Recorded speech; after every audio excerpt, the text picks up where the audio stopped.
My name is Darrel. I'm at UMass Amherst. My pronouns are he. I've been there for 6 years. I've taught studio for 6 years there. So I'm going to talk about how I came to it, how I embraced it, how I transformed it, and how I left it. So, hold on, let me do this. So my background: planning studio, teaching statement, and then questions. So my background is, I have a bachelor's degree in modern dance from UCLA. And then I decided in 2000 to get a public administration degree because I wanted to do arts administration. Within the arts, everybody's creative, but they don't know how to run an organization. So I know how to make the trains run on time. Then I got an internship and I saw this thing called planning. And so I decided I would get a master's in urban regional planning at Cal Poly Pomona, because what I was looking at was opportunity costing. I wanted to work in a foundation where I was giving out like money. And so I've got to decide, if I give you $50,000, how compelling is it going to be? And I could see how land use was the same thing. And it also tied into creativity because there's no science to land use. It's an art, it's a negotiation, it's changing values. My husband got a job at UW-Madison, and at the time I was a practicing planner, and so I was going to try and work in facilities planning at UW, but I turned it down because it was a lateral move and it was a salary cut, and I'm like, I don't think so. So what they decided to do was the money that was going to support my bridge salary to give it to me as a scholarship if I got into the university.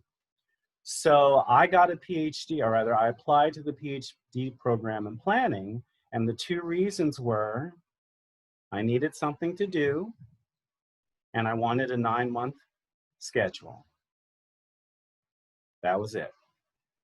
I didn't have some grandiose thing that I'm going to study this question. It was none of that. And so I became this doctoral student with a little bit of ambivalence because I really enjoyed actually planning. Okay. So my planning experience was working with the city of Glendora, which is in the Southern California. It is in the San Gabriel Valley, it is one of 2 places that were conservative and Republican. And then prior to that, I was at the City of Hawaiian Gardens, which is in Long Beach area. And it is like 70% Hispanic and about 60% of the households are at poverty level. So I'm going from Hawaiian Gardens, where we're looking at bootleg stuff, to Glendora, where it's like, we're total fiscal planners. You can't move in for less than $750,000. And while I was getting my degree, I had an internship at Pomona, where I was doing historic preservation, and it was the city of Pasadena, which is the one that got me into planning. So I look at myself as a practicing planner, not as an academic. And so it colors how I do my research and how I approach studio and how I approach everything, because I'm looking at, can I get this through the city council? I'm not worried about citations. I'm not worried about, my academic fellows. What I think about is, how can this occur? So my point of view is uniting practice and research, and when I look at the process and the outcomes. Now, while I was at UW, and here's something that people might want to look at, I was into the thing called the CERTL network, which is the Center for the Integration of Teaching, Research, and Learning. They have online courses which helps you put together a teaching portfolio, a teaching statement. They look at teaching as research because the whole thing behind it is they want to increase the effectiveness of teaching in the STEM. And in my case, I was at UW-Madison, and I had these professors that all they would do is roll up, throw some PDFs on, and call that a lecture. And I'm like, I don't think so. Education is much more than that. And so it was here where I talked about getting a teaching portfolio together. I took a couple of online courses about the classroom. I actually devised my teaching statement. And this thing is great. I would advise that you look them up because right now I'm in 2 courses, which is the basics of online learning and teaching. It's a great class, it's kicking my butt, and it's made me totally think about pedagogy. And I'm also in the transforming your research into teaching. You know, and the reason why is because I'm going to do actually a housing policy course. So I was like, yeah, let me go to summer boot camp. So I totally advise that you jump onto this and take their resources. They are phenomenal. Now, let's talk about the monkey in the room, Planning Studio. From my view, Planning Studio is the course that nobody wants to teach because it's labor intensive, it's time consuming, and it's not necessarily tied to your research. In fact, when I was at UW-Madison, one professor said he would never teach it because it doesn't help his research. Now, my point of view at that time, and I had seen professors teach it, and you know, it'd go up in flames, was like, there could be a better way to do this. And the other part is when I was graduating, one of the things from UW-Madison, one of the talks that my department did, and this was in geography because I left the urban planning department, was in your first years, you want certainty in your courses. You don't always want to be doing a teaching prep all the time. And so I was negotiating with my department some certainty. So over the time of my planning studio, and I'm going to say what I've done, I was the little go-getter who went out and got the projects from different cities in the Pioneer Valley. Now, this works for the department because these are the places where we send our students for internships and jobs.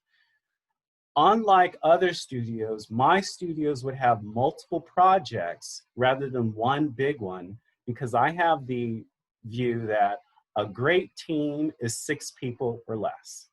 Because more than that, it's unwieldy. Less than that, not enough work done.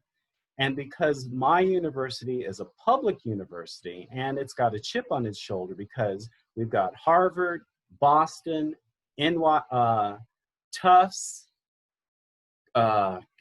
MIT, Brandeis, Boston College, we're always in competition with them. And so one of the things is we are the engaged university. So having my reports downloaded that many times makes the university look good, makes the department look good.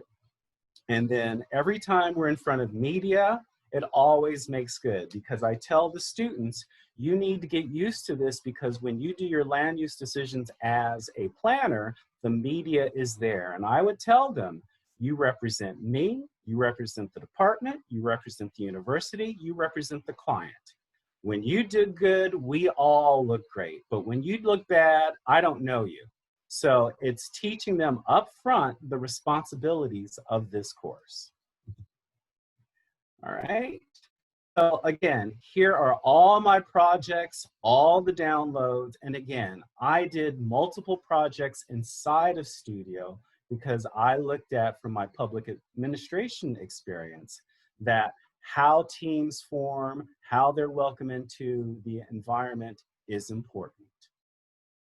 So, how did I get this course? Did I want to get this course? The research question, what must change? So when I was negotiating at UMass Amherst, I was a spousal hire because my husband was in physics, and so the physics department wanted him, and so I had to trot myself out to UMass in the planning department. And the spousal hire process is that they say yay or nay. Now, when the offer came through, salary was fine, startup funds were fine, office was fine, but what wasn't determined was studio. Now, the way that our department had been run is that studio used to be a 1-year course and then it was shrank down to 1 semester. It's one intense semester. And so my thinking as an assistant planner or assistant professor, I need certainty. I need to get my research out. I don't want to necessarily have a whole bunch of class preps. So negotiating and taking studio, I took it for that very reason, so that, okay, this is the class that no one wants. I will take it, I'll deal with it. However, I made the decision that it would not interfere with my research because I was like, I don't want 12 students working in my area where I have to bring them up to speed. The quality is not going to be there. And so I've got much more work to do with that. And more importantly, my research is California housing, not Massachusetts. So I wanted to keep it separate. And so what must change was I had looked at people's syllabus from previous, and I'm like, this is not connected to practice. So I actually enjoyed studio because I'm actually doing something that is close to practice. So let me go forward. So when you think about studio, what purpose does it serve in the department? What purpose does it serve the school, the university, and the public? And more importantly, when you think with the students, how does it serve their career? Because remember, we're a practitioner. We are practice-based. There is no science to planning. It is an art. It is a negotiation from my point of view. And so you have to think about where does it fit in all of this? And to me, that's where you go, and that's how you make your decisions defensible, because you find that sweet spot of self-interest. All right, hold on, let me go next slide. Okay, so my first year was an absolute disaster. And the reason why it was a disaster is because I had some academic hazing while I was at UW-Madison, and I was not going to deal with hazing at UMass. And so the previous studio instructor had linked me up with this planner who wanted to do some projects, but he failed to give me the respect that I thought was deserved, meaning I'm a person of color. I am teaching this course. It is my butt on the line. You do not roll up on me like that. And so I kicked him out. And so I needed to find my own clients, and it was like high drama, and it was a disaster. Plus, it was the first time I had ever taught. And so I wasn't clear on what do I do, what don't I do? And then with these students, what had happened the year beforehand is that they had witnessed an insurrection in a class. And so the department had this culture of, you lay out and you have a hissy fit and you roll on the ground, you get your way. Okay, so that happened in my studio. And so it was a disaster. You know, I had really low scores, but the way that the school looks at it, not the department, but the school has the expectation that every assistant professor is going to have lousy scores the first year. They want to know, do you improve the second year? So in that case, I was a little covered. And after I went through the whole semester of what it is and what needs to change and what the pacing is, I was set. And I decided to totally revamp it because I'm the only one in the department who was ever employed as a planner. Don't talk to me. So here's what I did. I imposed a structure about orientation, data collection, public engagement, our midterm presentation to the department, how we do the reports, and how we do our final presentation to the client.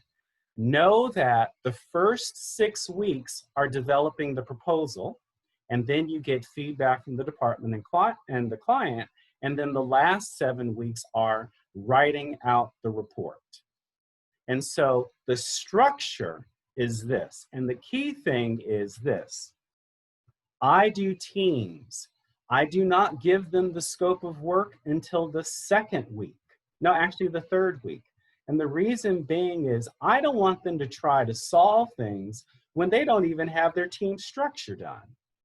So you have to really get into, in my opinion, that team, the structure, the contract, and I'll go into that before I can let you out into the world. Because if not, you're going to get a preconceived notion of what needs to be done, and you're not going to listen to your other people, your colleagues. Okay? And so what I also did was made what are team assignments and individual assignments. Now, attendance is important, class participation. The code of honor is a peer evaluation by your peers. If they think you're doing great, you get a 5. If they think you do lousy, you get a 0. The formal contribution is some things that we do in the class. And then I added this thing called professionalism. How professional are you to me, your team, the client? This is how I nip it in the bud with bad attitudes. Then we have the team reports and presentations and the workshops. So it is on from day one. There is a big structure. And the syllabus, which I'm going to give you a copy, lays it all out from day one. Now, let me go to the next one. So here are all of the individual things that they must do over the semester, and that's a lot. For example, I do an initial assessment to get their skills, what courses they've taken, what are they going to take. Planning is, can you write a paragraph that's argumentative with evidence? Ignite is like the Pecha Kucha. Can you do a presentation without notes and the slides are going because you got to do things quick, quick, quick? When they get into teams, they do an index of, are you a plug and chug? Are you a cloud thinker? Do you think sequentially? Do you think network-wise? And then what's your Myers-Briggs? Now, Myers-Briggs is not a science. It is a personality thing. But in their whole team formation and contract, they all have to talk about this. Now, annotated bibliographies, none of them know how to do those, and so I teach them that. Lynch's, you know, self-apparent. And the things I'm going to jump to is, what have I gotten myself into? This is a letter that they write when you've been in the job for 6 months. It isn't what it thought. What are you going to do? And then I take them through job qualifications, which is letters, cover letters and resumes. Because what I emphasize to them, when you go on that job interview, your studio report is front and center. You can point to people what you've done and what you've achieved. Now, when it comes to team stuff, the formal contract, and I'm sharing this with you, where they have to team name, team mission statement. How do they make decisions? What are their ethics? Who's in charge of turning everything in? Who's the person who's the liaison with the client? And me. What are everybody's roles? That's laid out before they get anything.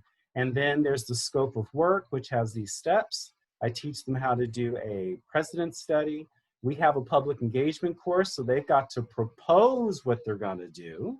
And then the client and I give them feedback before they implement it. And then we have our presentations and our reports. And the way the scope of work and the reports are, it's sequential. You start with an outline, then you add your statistics, then you add your precedent studies, and it's just builds and builds and builds and builds. We use Microsoft Word with track changes. Oops, went backwards. Sorry.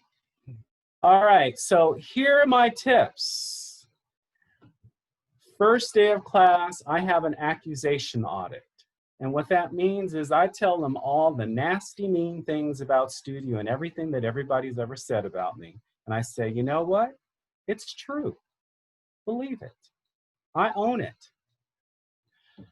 The university has a metric that for every 1 hour of class time, you have 3 hours of work.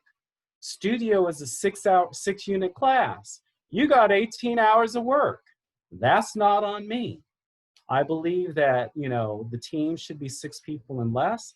And the thing about the contract, because I have multiple projects, usually different places, I make them pitch to be on the team, and that's the Ignite. I also help them set up Asana. If you've ever heard of it, it's an online web platform where you can assign everybody tasks, At an instant, you can see who's on time and who's late, and it's a way of managing what needs to be done. I also give them an article from Jennifer Dulski, and she was the CEO of change.org, and this is what she says. You can bring me any problem in the world. I will love for it. But you also need to bring me 3 solutions, because if you don't have solutions, all you're doing is complaining. And if you're complaining, don't talk to me.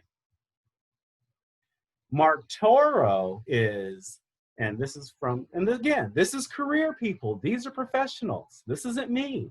This is the real world, you know, because that's the thing about studio. It's the real world, blah, blah, blah. So Mark Toro says in his, who is going to do what by when? And this is all about accountability and character. So this is embedded from day one. And as I already said, you know, Planning Studio is a planning firm, but I'm a firm believer of staying out of their petri dish. Because here's what I say. You guys are having problems. What does your contract say? You said you have a decision. Okay, do the contract. If it doesn't work, go change your contract. I'm out of this. Or you have some ideas, great. Run it through, but I stay out of your petri dish. I don't want to be involved. You're adults. This is real world. You want to be treated as an adult, great, because I don't accept late work. Now, planners have to do noticing, have to put things on a timetable. You're late, your project goes up in flames, the client is upset, the city council is upset. I'm the only teacher in the entire department who doesn't do late work. I'm also Black and gay. Does that put a little bullseye on me? And you know what? That's okay, because I can deal with it. This is the real world. So why are you acting like this is summer camp? Don't hear it. Now, this is how I deal with intransigent students. You can be fired from the team. If you are fired, then your grade is what it is the day you are fired. Now, the team that fires you, they take a hit on their grade.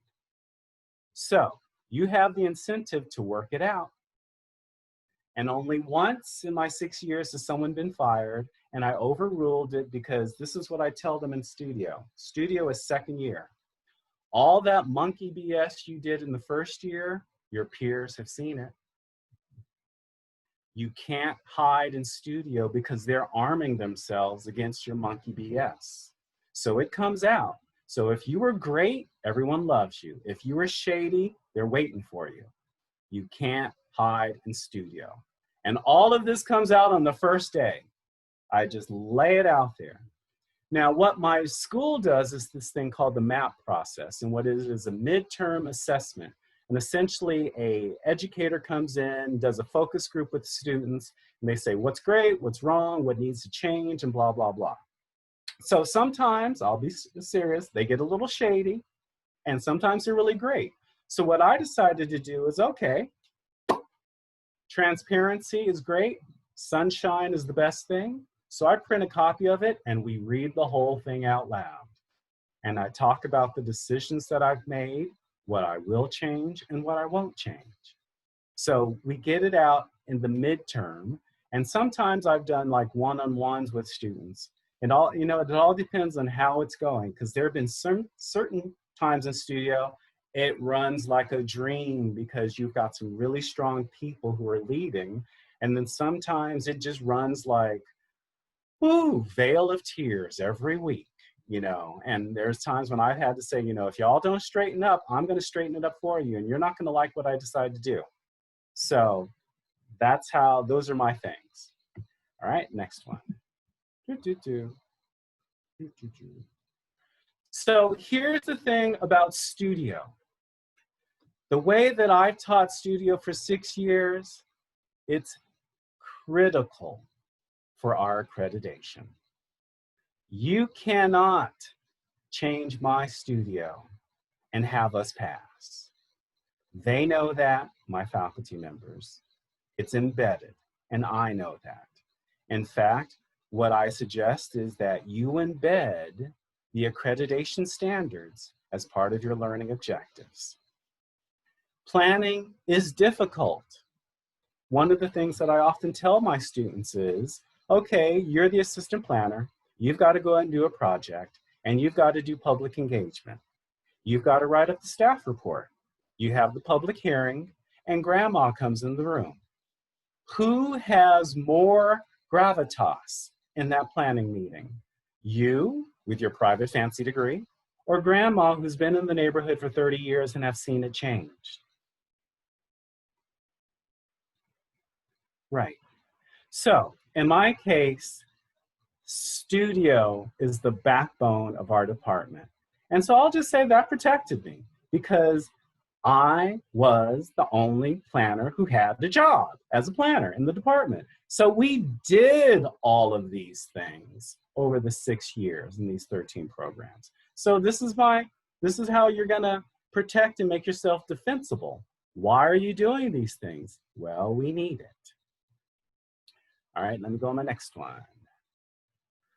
So, in your teaching statement, again, for me, it was all about CERTL because my original teaching statement was 2 pages long. Keep it short. And it was really helpful because I'm sure that Evis has it. If not, it's in the Dropbox folder that I'm going to give to you. That you can see how I embedded it into my teaching statement for my tenure narrative. At my department, I had to think about self-interest. Higher education places, there's 2 things they care about: resources and reputation. For the department, I was bringing in money on my little contracts. It wasn't a lot, but it was enough.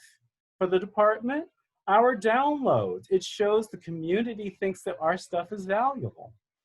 For the university, there's nothing like a good picture of a gay Black leader as a professor with all these students doing something in the community.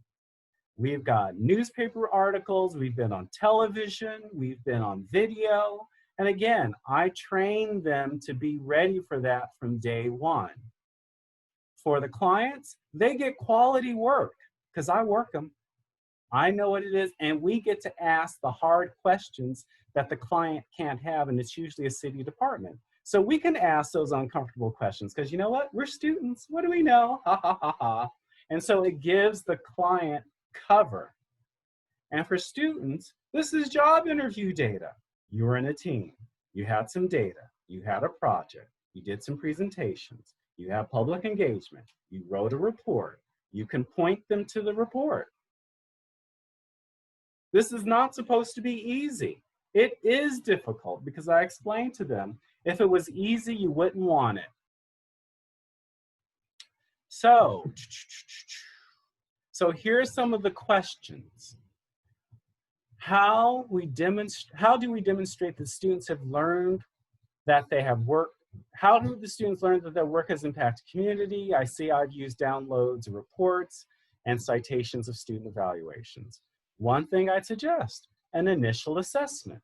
What do they know in the first day of class? Because that's when I do it. And then go close to the end before they're all hating on you, because they do. There's issues. What did you learn? Turn the studio objectives into PAB objectives. Here's how I am preparing you for the field. And if you look at the report, this is where you are. In my case, in my tenure, our department values letters from students. So I had been cultivating relationships all 6 years on who would write me a really good letter because I worked with them with their cover letter and resume and all this other stuff. Now, in our case, my department, I just gave a list of people and their emails to the department head, and the secretaries got the letters, so I was out of that. And the same thing with the letters from the clients. How did this project help them? Because everybody wants their reputation enhanced. Okay? So I get mostly low to average scores. They sort of get worse over the time. How do I deal with teaching effectiveness? And so my thought about this was, how do you get the projects that you acquire and teach? For myself, my project acquisition starts in May, and I work with the client all over the summer to limit what we can and what we can't do. because my assumption is that students don't have full knowledge. Second thing, in your projects, in my case, I am structure, structure, structure. They have to do the same thing regardless of the studio, but the content is different. And so my question is, are you reinventing the wheel each semester, or are you imposing the same structure? Because if you're doing the same structure, when you write the assignment, all you have to do is the little tweaks to relate to the content. Going back to your project, does your project require a skill that the students don't have? If that's the case, that's a problem, because either you've got to teach it or you've got to find someone to teach it for them. And the other part is that midterm assessment, you know, that I talked about. And do you check in with your students at midterm? These are the things that I would talk about in order to approve the class. Okay, so is it better, should I call attention to lower scores or should I ignore it? No, you need to address it head on. You must frame your narrative. You must explain why you think the scores are low and what it relates to. In my case, because studio is embedded in planning practice, my point of view is this is supposed to be difficult. This is a team process. When you get out into the world, it's difficult, it's messy, and it's a team process with people who have buy-in and don't have buy-in. This is as close to the real world as can be. And if you don't like it, I've often said, then you might want to think about plan B. All right, so in my case with my planning department, studio was originally a one-year process that was chunked down into one semester. And what happened was, in the first year of their master's program, they would take studio in the second semester, have the summer, and then they would take another studio in the fall. What happened was everybody hated each other by the end of the first time, and nobody wanted to work with each other in the second time. So they decided to chunk it. Now, this created a constraint that I am completely honest with the students. I can't change this. And so as I was leaving taking studio, I did my best to change the format, that it would be one semester that was the proposal only and existing conditions, and one semester in which you're just writing out the report. That was the way that I had studio at Cal Poly Pomona. And so in my case, I was completely honest with that in my teaching statement and with my students. And it did create a number of issues, because not only are they supposed to do 18 hours of work, they're often taking 16 units of credit, and they have a part-time job. I feel for you, but I'm not going to let you slide. I would be doing you a disservice. And I would be doing all the students who are graduating a disservice if I let you off the hook. So, okay, studios take more time than other classes. This is true. Our studio was 9 hours a week. The labor, it's intensive. And that was the reason why I said, I don't want this on my research. Because when studio's over, my brain and my conceptual knowledge is intact to do my own research. They fight more. They certainly do.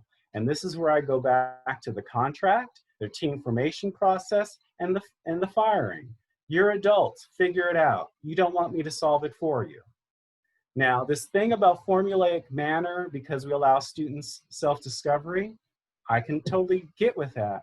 But I say there is freedom in structure, because I've run the same structure over and over again. And as I explain to students, the assignments are the same, the content is different, and your groups are different. So they all have their own individual flavor.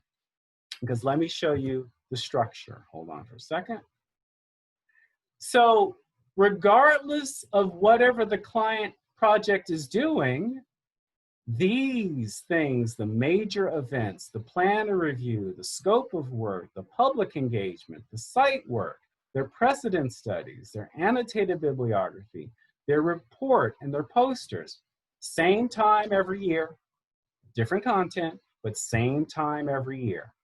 So there's a structure to how I teach it on, oh, now it's time for us to do this. And so you got to keep it going. But then again, I have it embedded in Moodle and I have it embedded. So I know what's supposed to come next. And because I've been negotiating with the client, I know what they're going to produce next and what's inbounds and what's out of bounds. So going next, we're structure, structure, structure. With structure, for me, it's freedom. Because then once the structure's in, then I can think about all the other stuff. And again, going back to your projects, who procures your projects? What's the process? Are you teaching something that you had no buy-in at all? Address the workload straight up. How do you build teams? Do they have buy-in? Are they creating their teams? What is the team's decision-making process? Okay, how do you handle discipline? And quite frankly, I don't teach skills that they don't know. In my view, they should be prepared. If they don't know how to do something, I will give them the module and let them deal with it head on. In a couple of studios, I was teaching financial performance because we were doing some affordable housing. And in that case, I sat down and worked them through it. But the way that our studio was is Monday, Wednesday, and Friday. On Monday, we would have a 3-hour block and I would go through all the assignments, what we're doing, catching up people, and blah, blah, blah.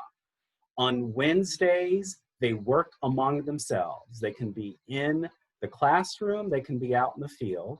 And I had a half-hour check-in where everyone could either call in through Zoom or blah, blah, blah, what's going on. And then on Fridays, you're on your own. So it was on you to get your stuff together by Wednesday so that you could either do the stuff Thursday and Friday. Now, I've had great teams where they would set aside one day, like a Saturday, and they would meet and get it all together.